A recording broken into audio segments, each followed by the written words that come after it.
Wayne is one of our grumpy old gits. Good morning, Wayne. Good morning, Mark. How are you? Very well. How are you? Yeah, I'm still smiling. Jolly good. It's always a bonus with what's going on at the moment, isn't it? It is. Trevor's on the line to us as well. Hello, Trevor. Good morning, Mark. Good morning, Wayne. How are you, Trevor? Good morning. Well, it was a beautiful day until about 25 minutes ago, when something on the radio rather turned me off. Oh, was that not our sing-along, surely? It must... Well, it might have been. You bully. we put our heart and soul... No, we don't really. No, it's hopefully, see, the idea is that you should sing along and drown us out, Trevor. That's the idea. Well, I did sing along beginning of lockdown with Singing the Blues, you may recall. Oh, I do remember. Yes.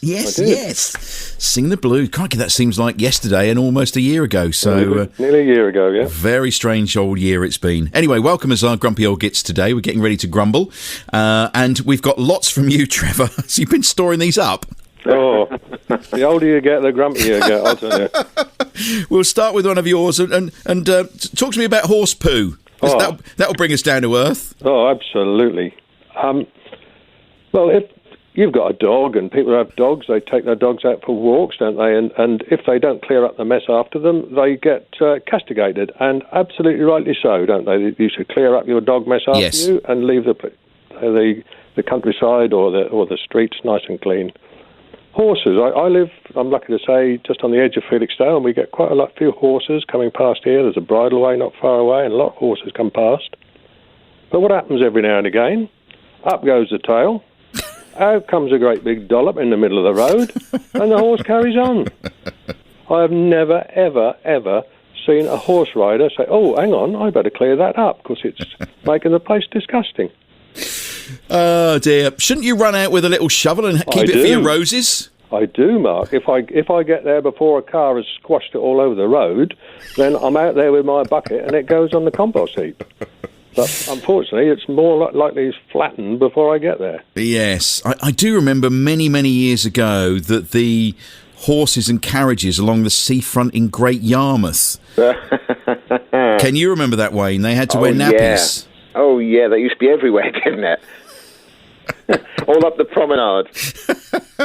Happy holidays in... Oh, mind where you walk in Great Yarmouth. I think they had to put nappies on them so that it was collected, I think, so it didn't drop on the floor. Well, I was thinking, if they have to carry a poo bag around with them for horses, it'd be one hell of a poo bag, wouldn't it? And getting off the horse and doing all that. So I can sympathise with them slightly. But I think Trevor's missing a trick here. Trevor, you need to be getting out there, because there's a lady in Leyston, she sells llama poo, and it's £1 a bag, and she does quite well, I think, out of it. You need to get out there, Trevor, and start selling this, bagging up horse poo, and put it all outside your house, and seeing how much you can raise. I put it on my allotment, you see. I put it in my compost bin and use it on my allotment, so I do make full use of it whenever I can, but as I say, quite often it's not in any state to scrape up by the time I get there. But, I mean, you invited people, Mark, to actually have their say. I'd love to someone who rides a horse to come on here and explain to me why they don't clear up the mess. Calling all horse owners of Suffolk, why don't you clear up after your horse? 0800 141 2121 is the number to call. Happy to get the horsey community on this morning. And to get their take on it, because it's all about balance on the show. I mean, I must hear it. Surely they must hear what the horse is doing. I know it's behind them. I would have thought I don't know if they would, because it's quite solid, isn't it? If it was a cow is a different kettle of fish, isn't it? Because a cow would, when it splats, it makes quite a din, doesn't it? When it comes out. Whereas a horse, I think a horse is quite solid, isn't it, Mark? Yeah, I think so, yes. Thank you both very much for raising the tone of the show. We really appreciate that, because it's been quite low so far this morning. Yes, 0800 141 2121. Come on, the horse community. Do you ever clean up after your horse? Perhaps they should have someone walking behind with a little bucket or something. Very good idea. When people have wheelbarrows at the moment, it would create employment, wouldn't it? Yeah. Yeah, it would. 0800 141 2121. See if we can find a solution to this issue. And Wayne, let's go to you. I want to talk to you about ordering kitchens and bathrooms. You've had some issues. Mark. Where do we start? It's not just kitchens and bathrooms. It does annoy me when you buy stuff off the shelf, flat pack stuff, you get home and half the bits are missing. But what particularly has annoyed me recently is that we ordered a new bathroom back in October, promised it would come before Christmas, it didn't. When it was delivered, they were literally throwing stuff off the van. No. And so it's taken until 4 weeks ago for us to finally get most of it together, to get the plumber to come in, take everything out. And all I was waiting for was the cistern. I was just waiting for the cistern, and you get a text, don't you, saying that it's going to be delivered on this day. It didn't turn up that day. But that's not to worry, because the plumber was going to take a week anyway. Then the cistern was going to arrive the following week. It didn't arrive. Well, in fairness, the van turned up. It wasn't on the van. Third week, it didn't turn up. And so I'm now talking to their head honchos and trying to sort this issue. It's supposed to be coming Saturday now, just so you know. We're still using a bucket. It's a posh camping toilet, but effectively a bucket. It's a bucket, yeah. And I get the thrill of emptying it twice a day. It's wonderful. You must try it. And so my point is, when the plumber then arrived, the bath panel was wrong. There was no waste trap with the sink, nor with the bath, nor with the shower. I then phoned the firm. I'd love to say who they are, but I know I can't. And I explained this to them, and I was asked, would you like a refund for the cistern and the toilet? And I said, well, no, because I can't go in the shower. And the whole idea of having a suite is that everything matches, surely, and you get the toilet, and the cistern will only fit that toilet. So my grump, Mark, yes, is that you spend thousands of pounds getting all this stuff together, only to find that you've got loads of stuff missing. It's the same with kitchens, isn't it? Yep. It's the same with a lot of things. You open it up and there are bits missing or broken or damaged. And I can remember a time when we didn't have to do self-assembly. Things, when you bought something, it was already made. Can you remember those days, Trevor? Yes, well, I've recently had some self-assembly stuff, and what narks me is the instructions they put in. They just put in some drawings with numbers against bits and pieces and lines pointing where you can't see where they're going, and you try and find the right size bolt to put in the right hole, and then you find you've got it upside down. Oh, it's a nightmare. I think a lot of people will agree with you. There are people around, though, that are happy to... I mean, their job is to go around and put your flat pack together for you if you want. Yes, we have one in Leiston. Flat pack experts. Specialist, absolutely. Yeah. Well, they must be an absolute masochist, I should think. But even they can't magic up the parts, can they, if they haven't turned up? Now, look, Trevor, you ignited the debate about horse poo. Penny has given us a call. She is on the line to us now from Great Cornard. Good morning, Penny. Hi, Mark. Good morning. Good morning. Good morning. Trevor, Penny, Trevor. Good morning. Hi, Trevor. Good morning, Penny. The answer to your dilemma is that our pockets aren't big enough. And if you get off a horse, you've got to hold the horse to pick the poo up. And you pick poo up with one hand, not possible. Can't you get a little contraption to put on your saddle where you could put a little shovel and a bag and just sort of attach it? Wouldn't work. Plus the fact, when we do leave messages behind, that we ought to get you to pay us because it's enriching your roses. Well, it is, unless it's splattered over the road by a car. I mean, I am grateful for the ones I can get hold of. Yes, absolutely. I thank people for the ones I can get my hands and my shovel on. But, I got shouted at on one occasion. Did we you? were out, four of us, on a road which was on a nasty bend, Yep. and there was traffic coming, and we pulled off the road to let the traffic through onto the edge of somebody's drive. And the window went up because one of the horses left a message, and he said, "Pick it up, take it with you." And we also looked at each other and thought, well, what the hell are we supposed to do? Sorry, what the devil are we supposed to do? You can't pick it up. Okay. nappies, it's definitely nappy time.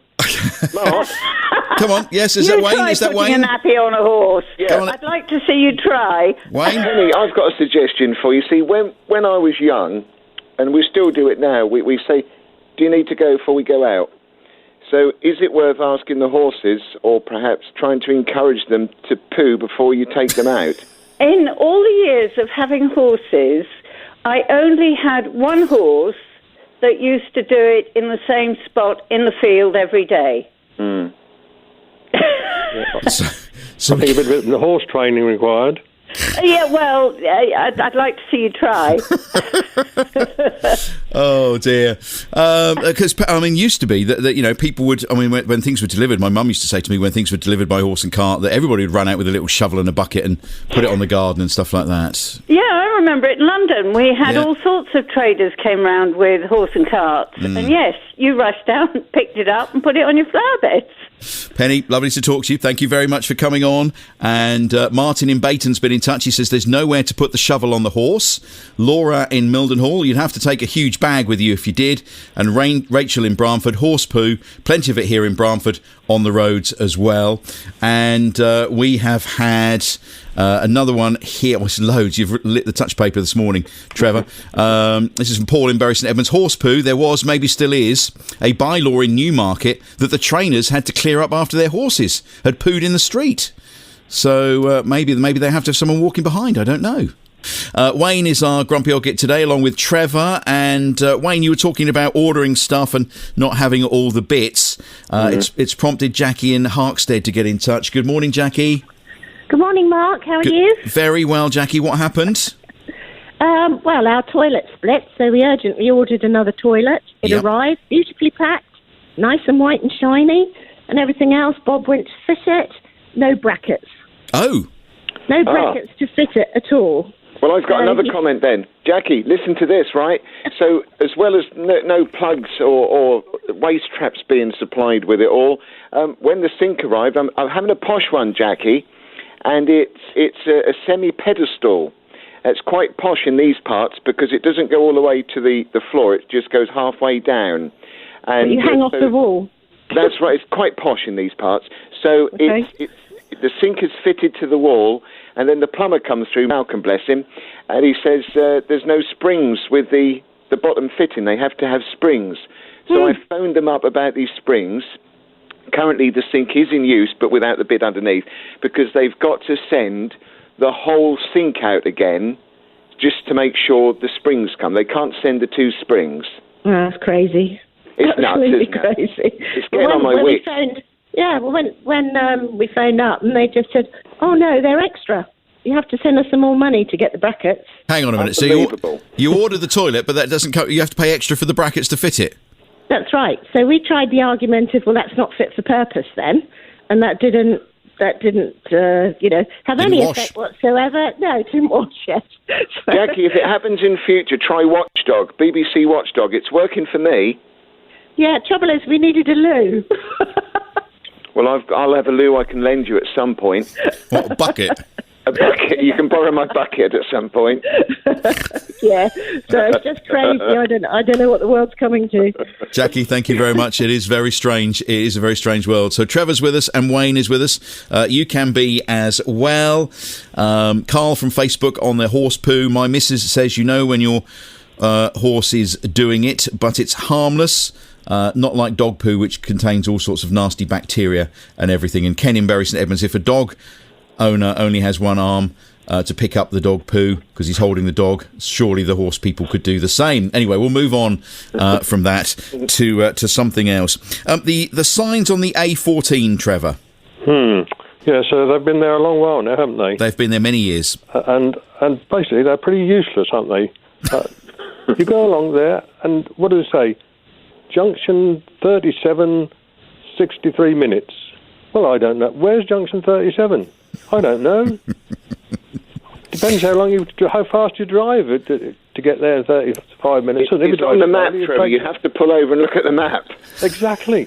Absolutely. You have to stop the car in a lay-by. Oh, there's Junction 37. It's the other side of Kettering or something. I don't know. It's miles away. Yeah, I mean, do you know what? I drive that road. I drive that road every day, and I see the junction numbers up there. And I'm like you. I have absolutely no idea what the junction numbers are. I don't know what the junction number is for Felixstowe, where I get on and off. I don't know what it is for Ipswich when I come to work. I have no idea, and I'm glad I'm not the only one. So I know our travel presenters will say, Junction 36, the Bayton turn-off or whatever it might be, just to try and rectify it. Yeah. Fine. If it said, Junction 37, Kettering, or wherever it happens to be, that's fine. Give us a clue. And what's more, when they put roadworks up, don't they? Yes. Roadwork junction 27 to 23. There's roadworks. I don't know. And what's more, they often leave them up there long after the roadworks are finished. Oh dear. Have you seen these signs, Wayne? I have, yeah. I mean, they are confusing, and I think sometimes when I'm driving along, I find it the case that because we're relying on the sat nav so much these days, you don't tend to look at the signs so much, and so if unless you're paying attention, you don't know where the junction numbers are anyway. You can quite easily just carry on, and if sat nav doesn't take you on the alternative route and pick up on it, then you're sort of stuck in it anyway, aren't you? You are indeed. I wonder what we should have on those signs, Trevor. I'd like an anti-litter message on them. To be anti-litter, using your mobile phone. There's so many sensible things that could be put maybe on there. Maybe the football reminders scores. to people. Football scores, maybe on a Saturday afternoon. Even that. I remember the Olympics. When the Olympics in 2012, you were coming down the A14, and it was saying there's likely to be congestion in London later on because of the Olympics. Oh, statement of the obvious, or what? We've got lots coming in this morning, and we keep going back to horse poo, I'm afraid. And this is from Peter. He says, "Hi, Mark. Listening to the Grumpies this morning talking about horses and their involuntary dumps reminded me of a story when in the 19th century all transportation was by horse. In Parliament in the 1880s, a major topic of debate was the concern of the amount of horse manure deposited on London streets. It was a serious matter when statisticians at the time were predicting that by the early 1900s, the streets of London would be 2 foot deep in horse manure. This caused great consternation at the time in Parliament, but then what happened, of course? The motor car was invented. The problem solved, the ingenuity of progress and also of mankind. So if we hadn't have had the internal combustion engine coming along, we would have been knee-deep in it all by now, if not up to our necks. The saying is wrong. The streets aren't paved with gold. No, they're not. They were paved with something else in those days. Right, let's do another one of yours, Wayne. Talk to me about emails and attention-seeking social media posts. Oh, dear Lord. You'll get an email from somebody, and you'll try and arrange a meeting or something. You say, OK, well, I can either do that day or that time or the other. Let me know which one is more convenient to you. And they come back and it'll say, yeah, that's fine. Well, A, they haven't read it, and that doesn't help. So then you start, it's tennis, isn't it? It's email and email tennis, which I can't abide because we're all busy people and I can't be doing with, I just think you should read the thing properly, answer it, and everyone knows where they are. And then with social media, sometimes you'll sit there in the evening scrolling through, as we do, saves us some arguing, and all of a sudden you'll come across a post and it'll say, I don't know why I bother. And, of course, you're thinking, well, come on then. What's happened? What's this all about? Yes. Have you had an argument with somebody? Yes. What's it all about? And it's not... And they never say what it's about, but everyone's commenting, oh, you're right, honey, hope you're okay, what's up, I'm here for you. But you never get to find out why they even bothered. You never get to find out. So it really does annoy me. What a waste of time. Yeah, I agree with that. I'm on Facebook, on local residents page, and sometimes people put a very helpful thing on, like there's been an accident, at the Dockspur roundabout, avoid it. And people will come on and say, oh dear, I hope nobody's hurt. Oh, yeah, of course we all do, but do you really need to write that down? Well, we're going to be talking a lot about social media later this week on the programme, but about the nasty side of it, which we won't go into now, which is some of the trolling and vitriol and bile that comes out of some of those people's keyboards. Back to poo. Marion in Bungay's been in touch. When I was a young girl and a horse went past, my dad would say, Marion, get the bucket. Get the bucket. And Dad's roses were fantastic, says Marion. Graham, the highway code, says horse owners don't have to pick up their mess. Ooh. And Paul in Ipswich, why not put the speed limits on the matrix signs on the Orwell Bridge rather than spend more on new signs on the Orwell Bridge? We have got one here, and Trevor, you're a gentleman of a certain age, and I can kind of see where you're coming from with this. Just have a listen to this. Oh, no. I hope you went before you came Oh, on. dear. Oh, dear. Stop I hope it, please. before you went before you came on. I did. Good. I did. Like Wayne was just saying about the horses. Yes. My mum used to say, make yourself comfortable. Was that slang for go, was it? Yeah, it was. Before we went out, my mum would say, right, we're going out now, make yourself comfortable. And that meant off you go to the loo.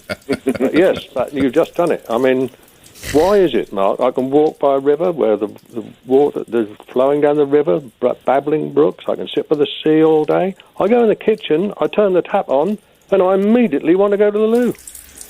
Is that because it's me? Is it because I'm getting old? Does it happen to women? I don't know.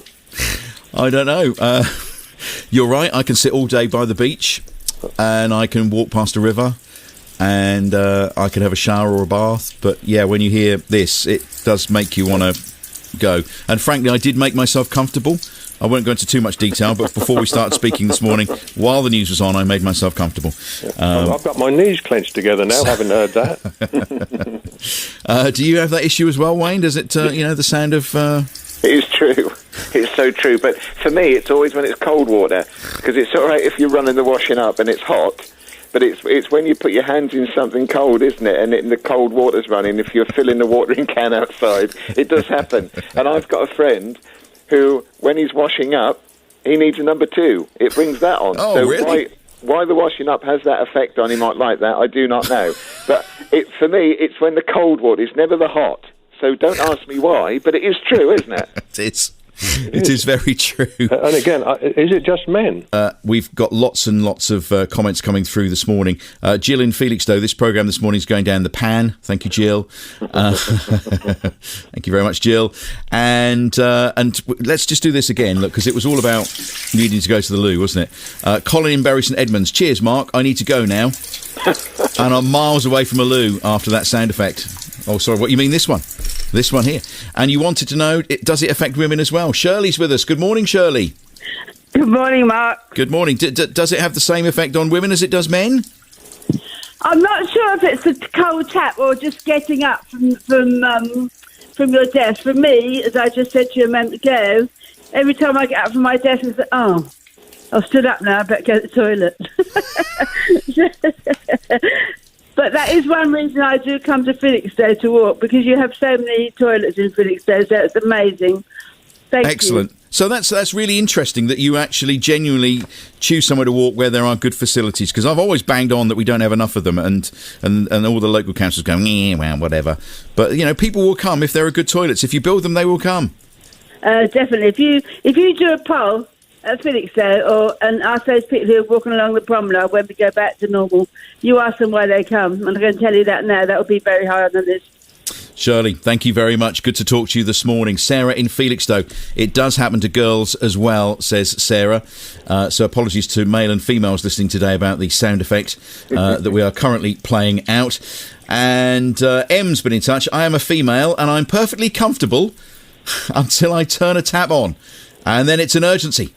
Great poo chat, by the way, this morning. It's made me laugh. Thank you very much. Let's go back to brackets and bits that aren't there when you buy things. Mel is in Rushmere. Good morning, Mel. Good morning. Good morning. Tell me what happened, Mel.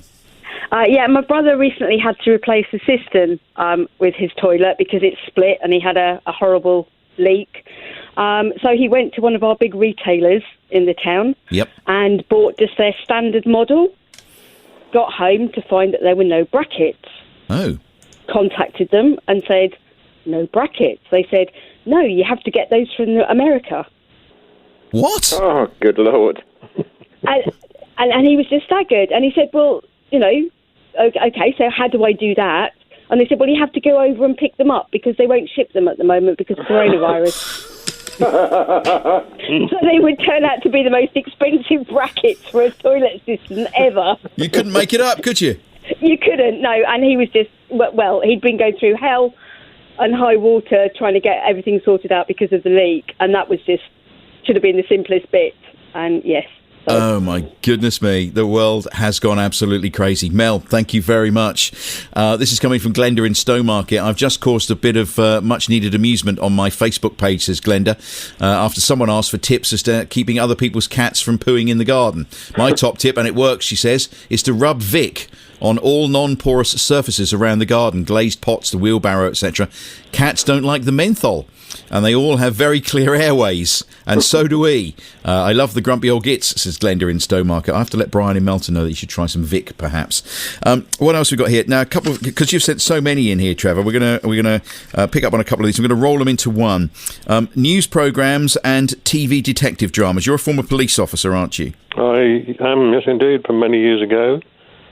Yes, police dramas, they really get out my nose. We have a couple of policemen, the chief inspector and his lackey, go wandering around, hands in pockets, talking to people, never write anything down, talk to all in sundry, and somehow manage to solve the hot problem and arrest 25 murderers or God knows what else, and do it all on their own. My God, I wish it was that easy. Do you sit and grizzle and grumble then when you're watching it? My wife gets fed up with me tutting and grumbling, and she'll be sending me out of the room soon. I mean, line of duty. She's fixed on Line of Duty, and she's been watching the one that's just been played in the last week or so, finished at the weekend. Yep. And I just sit there grumbling all the time because it's so implausible and unlikely. And is it not true to life then? Do you absolutely not. Lots of anti-corruption units and things? Well, there's an anti-corruption unit, but they don't go around cars bashing into horse boxes in the middle of roads and people fighting one another. All right, you're going off on one now. It's not on now. You can calm down. It just really gets up my nose. And then you get a scene of a crime there, and you get all these people in nice white suits, forensic people. Yes. Then come a couple of old policemen, and they trample all through it. Have they not heard of transferring of evidence and God knows what? I don't know. It really gets up my nose. Oh, dear. I do feel the same when I see... There are very few programmes about radio, but when you do see a television programme about radio, it's always... they haven't got headphones on and all sorts of stuff that's just really annoys me as well. And it must be the same for doctors and nurses and firemen and everybody. Yeah, but they have advisors, don't they? Allegedly. To do this kind of thing. I don't know what the advisors did for a living. They certainly didn't do the job I did. I wonder if they've got any films about cinema managers. I don't know. Yes, there is the old... We're happy for them to come and film us if they want. Well, I saw one, actually, at your cinema, Wayne, at the Leiston Film Theatre. I saw one. The Last Projectionist. The Last Projectionist. I came and saw it, yes. That was a documentary where they were getting the information, and it was all first-hand. But I do share Trevor's grumbles about this, but I think perhaps we need to go back, because when you had programmes like The Sweeney and The Professionals and Dempsey Makepeace, surely that was true life, wasn't it? They weren't walking about with their hands in the pocket then, were they? They were jumping over the car bonnet and with their oversized cardigans and running down the streets of London and getting hold of people, but you don't see them do that now. So is that the sort of thing you used to do, Trevor? I can't ever remember jumping over a car bonnet in a cardigan, Wayne, no. No. I don't think I did. No. I used to go to a few pubs now and again. There was a film, Wayne, about cinema projectionists. There was the old Ealing comedy. Oh, I beg your pardon, yes. That's what I saw at your place. Oh, no, crikey, no. The Smallest Show on Earth. That's the one, yes. An absolute classic, but totally inaccurate. Yeah, completely. When you watch the bits where the film goes wrong on the screen and the projector's still running, but somehow it's burnt through, and But, you have to disconnect and realise that's all part of the art, and it wouldn't be quite so funny, would it? No. I know what Trevor's saying. Absolutely, Mark. If you watch that again, it's totally inaccurate. Finally, Trevor, news presenters standing outside number 10 Downing Street or Buckingham Palace, which we've seen a lot of recently. Yeah, I feel so sorry for these poor reporters, because there's a story about the royal family or a political one, 10 o'clock news, they dispatch these poor devils to stand outside the building, nothing going on, just the door of number 10 or just the palace, cold, wet, rainy, and they're delivering a story when there's absolutely no one to speak to. Why don't they just let the poor devils sit in the studio with a picture of the palace behind them or something? and what's more, I mean, and when there is something going on, who are the idiots that shout across Downing Street, "Are you going to resign, Prime Minister?" I'd love to be that person. I want that job. When I leave here, that's what I'm going to do. I mean, are you going to resign, every Prime single Minister? Are you going to resign, Prime Minister? I think Yeah. that's great, whoever does that. They did it to William the other day, didn't they? Have you Well, he actually spoken got to a your reply brother from yet? William, I was amazed. Oh, I'm going off on one again now. I quite like the idea of that, don't you, Steph? Have you spoken to your father yet? I'm still reeling from what Trevor said about, Line of Duty not being real. accurate. Wow. No, but excuse me. It's Sorry, true to Steph, life. He's been retired. I love it. He's been retired a long time. It's all different That's what now. it is. Been retired a long time. Derek's been in touch. Just back to horse poo, which has kind of been our level today. He says, me to a friend. I have got this lovely horse muck to put on my rhubarb. Friend says, oh, we put custard on ours. Hey. Anyway, boom. thank you, and it's been a lovely grumble today. Wayne and Trevor, thank you very much, and have a lovely day. I hope you feel better.